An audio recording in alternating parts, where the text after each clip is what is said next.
दोस्तों बात करना है कि एलआईसी के अंतर्गत यहाँ पर देखें तो विज्ञापन आपको जारी किया गया है। यानी एलआईसी के अंतर्गत आपको जो वैकेंसी निकाला गया है, यानी जो पद आपको निकाला गया है एएओ का, ठीक है। इसको लेकर आपको आवेदन की प्रक्रिया भी स्टार्ट कर दी गया है। जैसा कि देख रहे हैं इसका नोटिफिकेशन डाउनलोड कर चुके हैं और इसका लिंक भी आपको जैसे खोले हुए हैं। आपको इसी लिंक के माध्यम से अप्लाई करना होगा, ठीक है। अगर इस लिंक पे आना चाहते हैं या इस नोटिफिकेशन को डाउनलोड करना चाहते हैं तो सबसे पहले वेबसाइट पे चलाएंगे todayjobsearcher.com। वेबसाइट पे आने के लिए सिंपल सा गूगल खोलेंगे, गूगल में लिखेंगे todayjobsearcher.com, और नहीं तो डायरेक्ट वीडियो के डिस्क्रिप्शन में देखने को मिलेगा, वहाँ से क्लिक करके वेबसाइट पे आ सकते हैं। और यहाँ पे बात करने वाला है कि इस पद के लिए जब आप लोग अप्लाई कीजिएगा तो क्या क्या बातों के ध्यान रखना है, ठीक है। नहीं तो आपका फॉर्म जो है आपका रिजेक्ट कर दिया जाएगा, ठीक है। तो चलिए इस नोटिस के रिगार्डिंग हम बात करते हैं, क्योंकि एक बार अब रजिस्ट्रेशन कर लीजिएगा तो यहाँ पर देखिए आपको एडिट करने का भी आपको हो सकता है मौका आपको नहीं दिया गया है। तो यहाँ पर चलिए इस नोटिस के रिगार्डिंग हम बात करते हैं। चैनल पर नए तो चैनल को सब्सक्राइब करके रखें, वीडियो को शेयर भी कर दीजिए क्योंकि वो लोग को जानकारी हो सके। यहाँ पे जैसा कि देख रहे हैं, सबसे पहले देखिए अप्लाई करना चाहते हैं तो जैसे इस लिंक पे चलेंगे तो आपको क्लिक है टू न्यू रजिस्ट्रेशन ऑप्शन पर क्लिक करके आपको सबसे पहले रजिस्ट्रेशन करना होगा, ठीक है। यहाँ पर रजिस्ट्रेशन आपको फॉर्म खोलेगा। यहाँ पर देखेंगे तो रजिस्ट्रेशन करने के लिए देखिए फर्स्ट नेम डालेंगे, जो भी आपका फर्स्ट नेम है, फिर से कंफर्म करेंगे। मिडिल नेम है तो मिडिल नेम डालेंगे, और नहीं तो लास्ट नेम डालेंगे, फिर से कंफर्म लास्ट नेम करेंगे, ठीक है। यहाँ पर ऑटोमेटिक फुल नेम शो करेगा।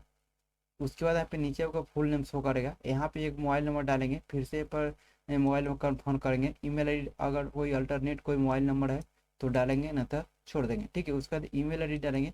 ईमेल आईडी डालने के बाद यहाँ पे आपको चुनना होगा @gmail.com चूज कर लेंगे ईमेल आईडी डालने के बाद। उसके बाद यहाँ पे ईमेल आईडी फिर से कंफर्म कर देंगे। कंफर्म करने के बाद यहाँ पे सिक्योरिटी कोड देख रहे हैं, सिक्योरिटी कोड डालेंगे। यहाँ पर से नेक्स्ट पर क्लिक करके आप यहाँ पे रजिस्ट्रेशन कर सकते हैं, ठीक है। वो सबसे पहले फोटो अपलोड करना होगा, उसके बाद डिटेल बस जानकारी आपको बताना होगा। उसका देखिए प्रीव्यू देखा जाएगा फॉर्म को। प्रीव्यू देखने के बाद यहाँ पे अपलोड डॉक्यूमेंट अपलोड करना होगा। उसका देखिए पेमेंट आपको करना होगा, ठीक है।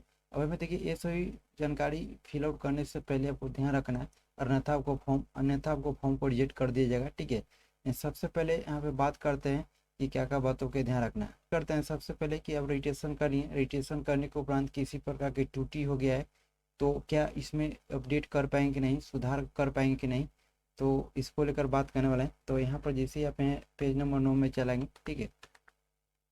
यहाँ पे पेज नंबर 9 में चलाएंगे, ठीक है। और देखिए यहाँ पे रजिस्ट्रेशन जैसे कंप्लीट करेंगे तो देखिए उसमें तो यहाँ पर उसके रिगार्डिंग लिखा गया है कि क्या इसमें एडिट कर पाएंगे कि नहीं, ठीक है ना। रजिस्ट्रेशन जैसे आप कंप्लीट कर लेंगे, ठीक है। यहाँ पर जैसे आप रजिस्ट्रेशन कंप्लीट कर लेंगे तो यहाँ पर जैसे कि बताया कि नो, ठीक है, यहाँ पर नो चेंजिंग पॉसिबल यहाँ पे बताया गया है। तो यहाँ पर कोई चेंजिंग करने का आपको यहाँ पर ऑप्शन नहीं दिया जाएगा, ठीक है। जब एक बार कंप्लीट कर लेंगे रजिस्ट्रेशन तो जब भी आप रजिस्ट्रेशन फॉर्म भर रहे तो जब भी आप पे फॉर्म भरेंगे तो एक बार अच्छी तरह से जानकारी को अपना अकॉर्डिंग चेक कर लेंगे। उसके बाद यहाँ पे रजिस्ट्रेशन कंप्लीट करेंगे, क्योंकि एक बार रजिस्ट्रेशन कंप्लीट कर लेते हैं तो आपका चेंजिंग करने का कोई आपको परिवर्तन करने का आपको मौका नहीं दिया जाएगा, ठीक है, जैसा कि बताया गया।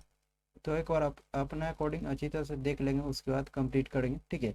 अब हमें बात करते हैं कि फॉर्म जो रिजेक्ट किया जाए किस रीजन से किया जाएगा। तो देखिए फॉर्म को रिजेक्ट करने से पहले यहाँ पर देखिए नीचे आएंगे तो आपको जानकारी बताया गया, ठीक है।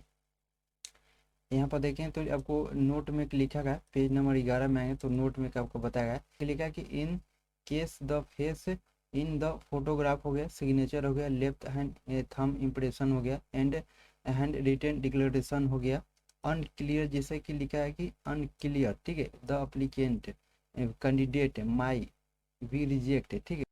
तो यहाँ पर जो लिखा है कि जैसे कि आप जब भी आप लोग फॉर्म भरेंगे तो जब अपलोड करना होगा। उसके बाद यहाँ पे देखेंगे तो सिग्नेचर अपलोड करना होगा। उसके बाद लेफ्ट थंब इम्प्रेस आपको अपलोड करना होगा। उसके बाद यहाँ पे देखिए हैंड रिटन डिक्लेरेशन एक आपका लिख के अपलोड करना होगा, ठीक है।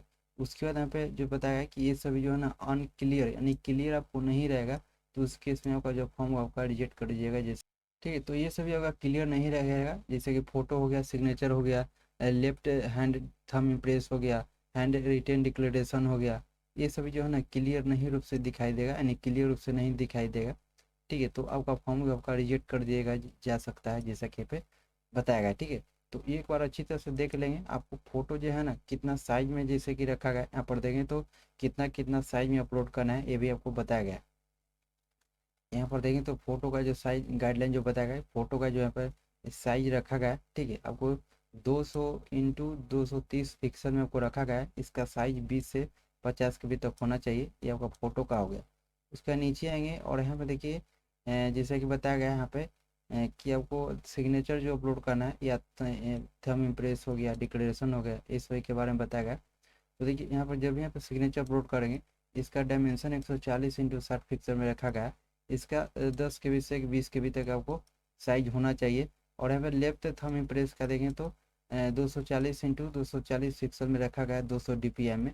और यहाँ पर देखें तो साइज जो रखा गया है आपको 20 के बी से लेकर 50 के बी तक होना चाहिए लेफ्ट थंब इम्प्रेस का। उसके बाद जैसे यहाँ पे हैंड रिटन डिक्लेरेशन यहाँ पे अपलोड करेंगे तो उसको लेकर जैसे कि बताया गया कि जेपीजी फाइल में होना चाहिए। 800 इंटू 400 पिक्सल में मांगा गया है, ठीक है। फाइल साइज जो है 50 से 100 के बी तक होना चाहिए, ठीक है। तो ये सभी क्लियर आपको होना चाहिए। यहाँ पर देखिए हैंड डिक्लेरेशन जो मांगा गया है 100 के बी तक मांगा गया है, तो कोशिश करें 95 90 इतना के बी तक बना लेंगे और यहाँ पे अपलोड कर लेंगे। थंब इम्प्रेस का जो बताया गया कि 50 के बी तक, इसको भी 45 तक के बी तक बना लेंगे। सिग्नेचर का 20 के बी तक, तो 18 15 इसको भी बना लेंगे, ठीक है। यानी इतना साइज के बना के अपलोड करेंगे तो आपको कोई दिक्कत नहीं होने वाला। अगर इस साइज में आपका अनक्लियर होता है यानी क्लियर रूप से दिखाई नहीं देता है तो आपका फॉर्म जो है रिजेक्ट कर दीजिए, आपका फॉर्म जो है रिजेक्ट कर दीजिएगा, जिससे कि यहाँ पे क्लियर लिखेगा। तो इसी बातों का ध्यान रखना है। यहाँ पर जो भी यहाँ पे बताया गया आप एक बार अपलोड कर लेंगे, अगर मान ली क्लियर रूप से नहीं दिखाई दे रहा है तो फिर से दोबारा भी अपलोड कर सकते हैं, ठीक। सबमिट करने से पहले एक बार अपना अच्छी तरह से देख लेंगे सभी डॉक्यूमेंट को कि आपका कंप्लीट है कि नहीं, यानी आपका जो क्लियर रूप से दिखाई दे रहा है कि नहीं। बाकी और भी जानकारी के लिए इस नोटिफिकेशन को डाउनलोड करके अपना कोडी चेकआउट कर सकते हैं, ठीक है। तो चलिए इस वीडियो तक ही मिलते हैं फिर किसी नए वीडियो के साथ।